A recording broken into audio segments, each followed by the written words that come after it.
Pada episode ini, berjudul Guru. Xiaoyan membuka mata dengan ekspresi terkejut.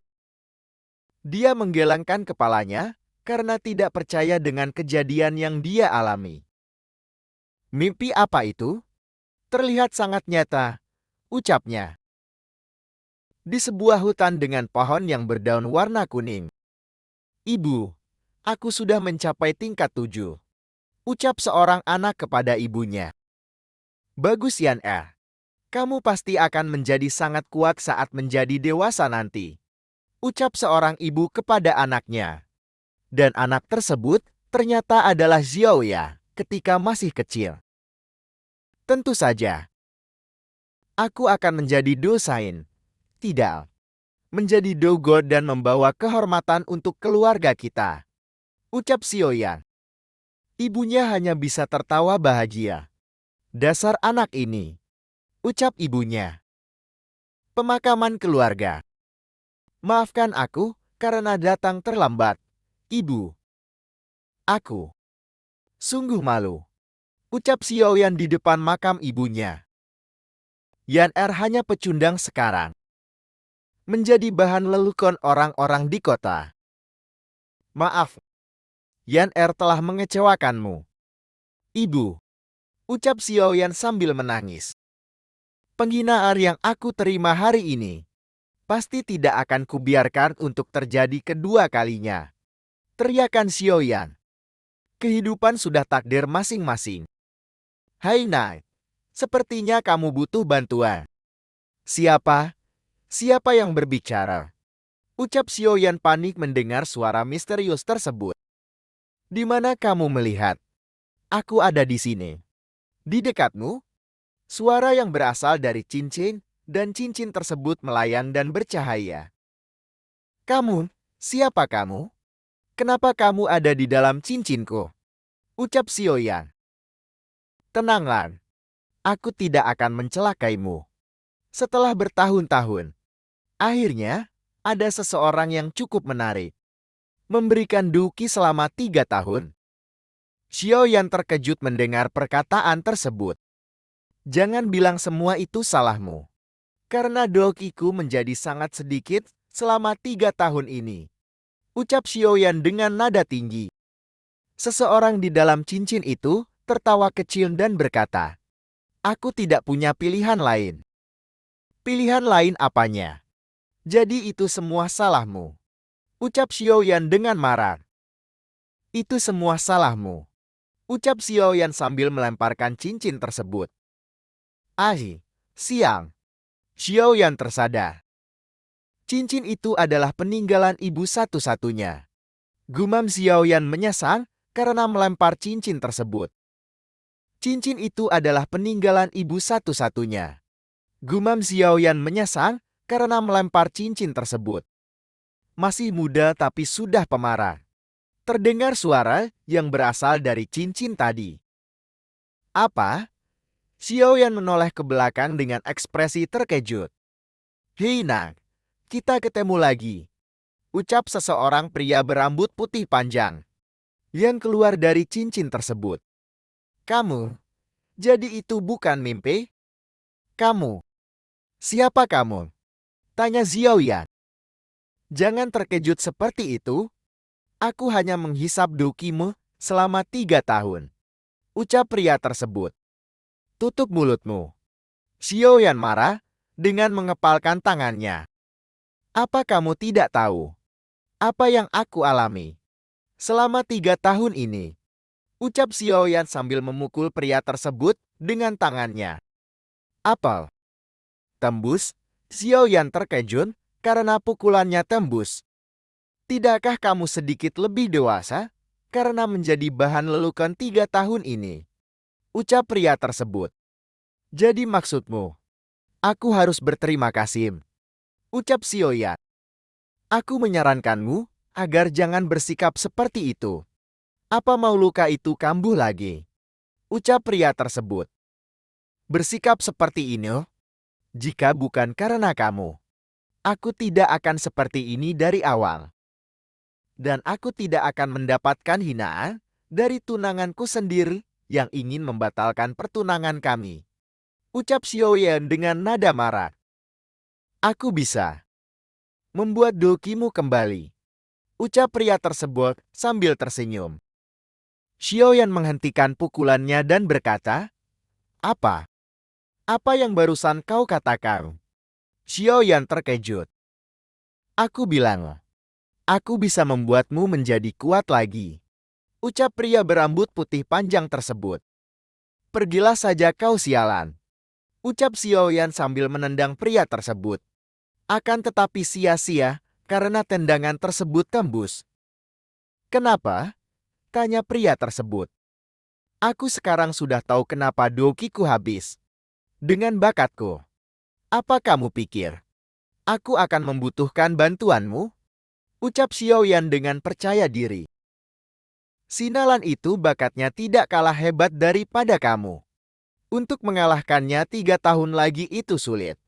Kamu juga pasti tahu itu kan? Dan juga, kamu tidak akan bisa mengalahkanku. Jadi menyerah saja." Ucap pria tersebut. Dipikir-pikir benar juga apa yang dia katakan. Yang paling penting sekarang, aku harus mendapatkan kekuatanku kembali. Tapi untuk mencapai tingkat 7 dalam 1 tahun, kesempatanku tipis jika aku harus melakukannya sendiri. Gumam Xiaoyan. Kemudian Xiaoyan menatap pria tersebut. "Apa kamu punya ide?" tanya Xiaoyan. "Mungkin," jawab pria tersebut. "Kamu cuma bisa ngomong aja. Bagaimana aku tahu yang kamu katakan itu benar?" Ucap Xiaoyan. "Dasar anak nakal. Jika kamu ingin bukti, ini akan aku tunjukkan." Ucap pria tersebut. Kemudian dia mulai mengeluarkan api yang berwarna biru. "Hei, bermain dengan api itu berbahaya." Ucap Xiaoyan sambil menutupi kepalanya dengan tangannya. Kemudian, pria tersebut membentuk sebuah api berbentuk spiral di tangannya. "Wah, api apa ini? Kenapa begitu dingin? Tidak seperti api yang normal," tanya Xiaoyan. "Ini bukan api biasa. Ini disebut Essence Flame. Bahasa Indonesianya, inti api. Saat ada Essence Flame, maka semua api yang lain akan mengikuti." Ucap pria tersebut. "Apa ini?" Semua api di sekitar Essence Flame benar-benar mengikutinya. "Sungguh luar biasa." Gumam Xiaoyan. "Ini adalah simbol dari api. Semua api yang lain akan mengikutinya." Ucap pria itu. Kemudian pria itu mengepalkan tangannya. Seketika, api biru yang ada di sekitar mereka pun padam. Melihat kejadian tersebut, Xiaoyan terkejut. "Sekarang, apakah kamu percaya dengan kemampuanku?" tanya pria itu kepada Xiaoyan. "Sekarang, apakah kamu percaya dengan kemampuanku?" tanya pria itu kepada Xiaoyan.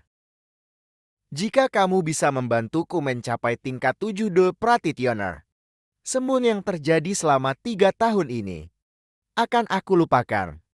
Bagaimana menurutmu?" Ucap Xiaoyan. "Hei Nan, aku tidak tahu apakah aku bisa menjanjikan itu." Ucap pria itu. "Kalau begitu, kita tidak sepakat." Ucap Xiaoyan. "Dari yang aku lihat, sepertinya kamu harus mencari cincin atau kalung yang lain. Sampai jumpa." Ucap Xiaoyan sambil meninggalkan pria itu. "Hei tunggu." Ucap pria itu menghentikan Xiaoyan. "Anak ini pintar ngomong, tapi itu tidak masalah. Baiklah, aku akan mengambil resiko. Percaya saja sama takdir." Gumam pria itu. "Hei Nan, apa kamu mau menjadi seorang receptarian?" tanya pria itu. "Di dunia ini, ada sebuah pekerjaan yang levelnya berada di atas seorang petarung. Orang-orang menyebutnya receptarir. Mereka bisa membuat bermacam-macam pin dan eliksir. Pain dan eliksir masing-masing berbeda cara menggunakan dan kemampuan di dalamnya. Yang langka bahkan susah untuk dicari di seluruh kota. Hei, apa kamu bercanda? Semua orang ingin menjadi seorang receptarir. Ucap Xiaoyan bertanya. Tapi kamu harus memiliki kriteria khusus untuk bisa menjadi seorang receptarir. Jawab pria itu. Jangan bilang, aku sudah memilikinya. Ucap Xiaoyan bersemangat. Jangan sombong dulu. Ucap pria itu. Kamu masih jauh untuk bisa menjadi salah satunya.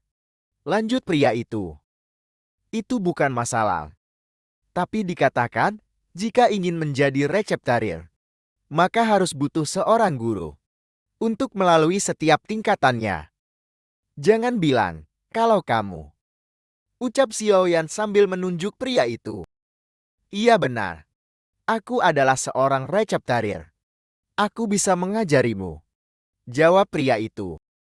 Kamu pasti berbohong lagi. Jumlah receptarir sangat sedikit. Bagaimana orang sepertimu bisa menjadi salah satunya? Semua orang tahu jika receptarir memiliki tingkatan tertentu.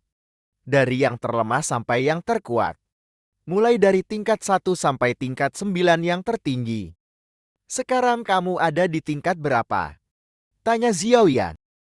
Tingkat berapa? Aku lupa. Tapi, apa kamu tidak mau mempelajarinya? Jawab pria itu. Iya, aku mau. Murid Xiaoyan. Memberi hormat kepada guru. Ucap Xiaoyan sambil berlutut. Baiklah, namaku adalah Yao Lao. Mulai sekarang kita adalah guru dan murid. Ucap pria itu yang bernama Yao Lao. Bagus, sekarang kamu adalah guruku. Bisakah kamu ajari aku membuat pen atau eliksir? Aku tidak sabar menunggu. Ucap Xiaoyan. Bahkan jika aku ingin mengajarimu, aku tidak bisa. Untuk menjadi receptarir, kamu harus bisa mengendalikan api. Jadi, untuk menjadi receptarir setidaknya, kamu harus menjadi Do Practitioner dan memiliki skill Doki Tip Api. Ucap Yao Lao. Skill Tip Api? Ucap Xiaoyan kebingungan. Penjelasan.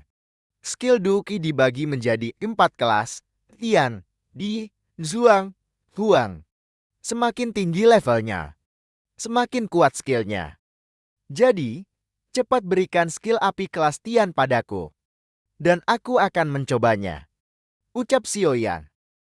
Apa kamu pikir skill kelas Tian tumbuh dari pohon? Ucap Yao Lao sambil memukul kepala Xiaoyan. Kamu tidak mengajariku bagaimana membuat pin atau eliksir, dan tidak memberikanku skill. Dasar pelit. Ucap Xiaoyan dengan nada malas. Aku tidak memiliki skill kelas Tian. Tapi aku punya skill yang lebih spesial dari skill kelas Tian. Kamu mau? Ucap Yao Lao. Jadi level berapa itu? Itu pasti super kuat kan? Tanya Xiaoyan dengan penuh semangat. Kelas Huang.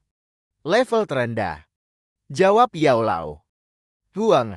Ucap Xiaoyan dengan ekspresi membatu kecewa. Apa kamu bermain-main denganku? Kenapa aku harus belajar sesuatu yang sangat lemah itu? Teriak Xiaoyan. Yao Lao tertawa kecil dan berkata, apakah kamu tidak ingin tahu? Kenapa skill ini spesial? Kenapa? Karena itu sangat lemah. Jawab Xiaoyan. Karena itu bisa berkembang. Jawab Yao Lao. Berkembang. Jangan bohong padaku. Aku tidak pernah mendengar ada skill yang bisa berkembang.